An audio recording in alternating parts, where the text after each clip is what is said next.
Hey guys, so as you've seen in the last few videos, I've been showing you around some of the stuffs of the things I've added to market.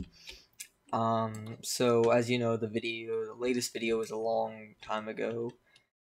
Um, not the scroll one, a different one. Was a while ago. However, I am back and I have some changes made. So first of all, when you sprint, you can sprint with and without the mouse cursor on. I'm going to change the mouse cursor to a control, but I still like the fact that I can sprint like that.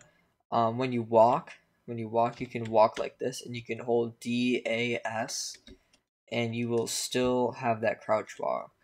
I'm still fixing some things where if you don't move at all, it won't work, or if you do this, you'll have to do it like that. But some of the biggest things, the biggest fixes, is that when you're crouch walking, you can actually press the other keys and it won't interrupt the original walk because it'll know it's already been running.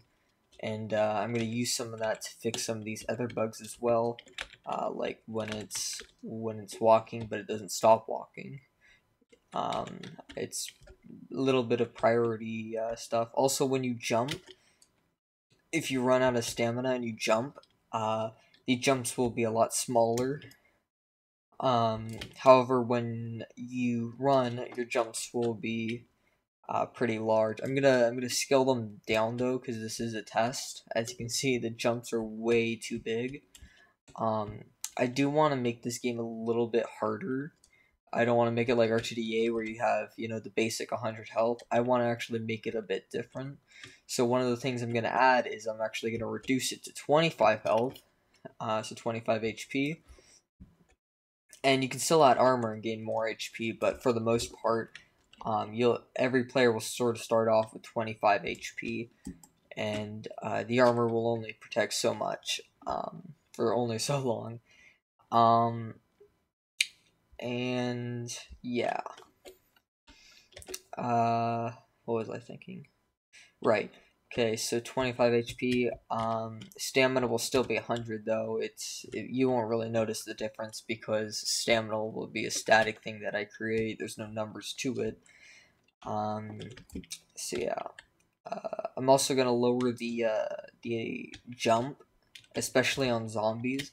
Zombies will have 50 HP and will sometimes spawn with certain types of armor. Let's say anti-explosive armor or fire vest or something. They'll sometimes spawn with some pretty weak armor. However, they'll still have some hit points to them. Like maybe the fire vest and the flak vest will have like 15 or 10 points to them. They'll be battered down. However, they'll still be useful against things like Molotovs when they're being used. Just try not to get shot at. Um, so yeah, and that's just for the basic zombie alone. It's gonna take a little bit of inspiration from another game that uses that. I think it was Gamma Shock's game. He has like armor in that game, and also when you like respawn in RTDA, sometimes you have a chance to get armor and stuff like that. So I think adding that would be pretty nice instead of adding like a skill tree for the zombies. I would just add certain spawn on power ups. So yeah, basically power ups when they spawn. So that's pretty cool. I haven't got to that though, so right now this is just it. You may see this map over here. Don't mind any of this. This isn't complete yet. None of this is complete. However, I'm gonna be right back. Give me a minute, and I'm gonna bring something up real quick. Alright guys, so we are back, and I wanted to show you this. So in the last update, we had a volume setting, and we could be able to change the volume freely. However, I didn't like that the volume choices weren't exact, so I sort of wanted them to be like this, where they would go up by increments, and so the increments I wanted was these ones.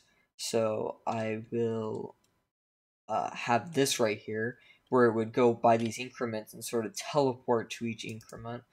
I think I like this a lot better.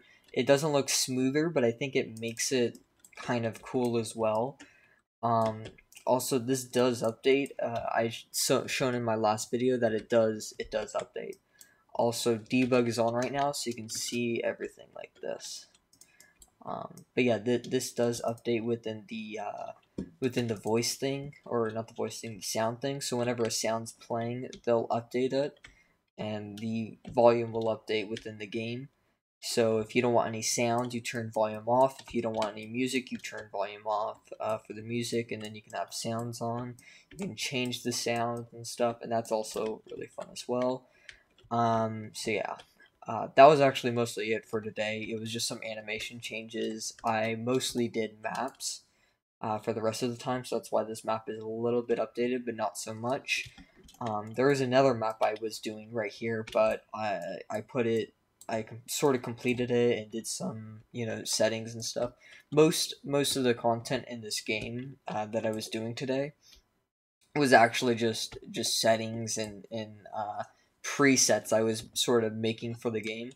I would make these scripts, these module scripts, full of data. So like the map, it would have its name, the skyboxes, etc. And so I don't have to store all those within some server storage profile thing. I can actually just put them within there and load them up while the map is loading up. We will have different times of day. We won't have time in the game.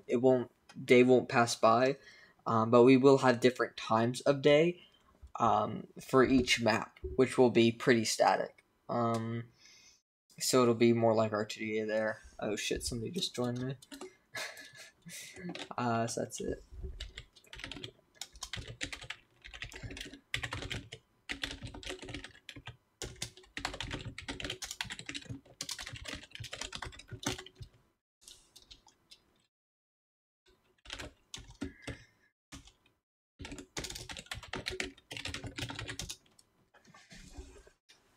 Alright, so that's it. Thank you guys for watching. I know this was a pretty short video. I wanted it to be short. But